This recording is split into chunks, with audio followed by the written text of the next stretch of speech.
لینے پر پابندی لگائی جائے گی، مسجدوں پر پابندی لگائی گئی، طرح طرح کی چیزیں کی گئی، لیکن آج یہ چیزیں اس حد تک آ گئی ہیں کہ ہمیں نبی کا نام لینے پر، نبی کی چیزیں دکھانے پر جو ہے ہمارے اوپر مقدمہ درج ہو رہا ہے۔ میں مسجد کے اندر کھڑا ہوں، حالات کیسے بھی ہو، وقت کیسا بھی ہو،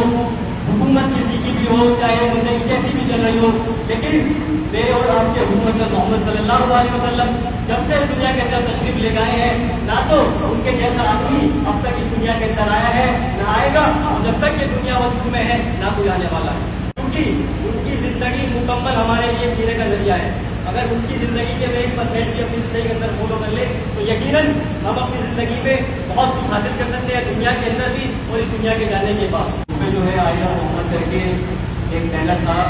اس کو جو ہے لے کے انہوں نے جو ہے روڈ پر چل دیے۔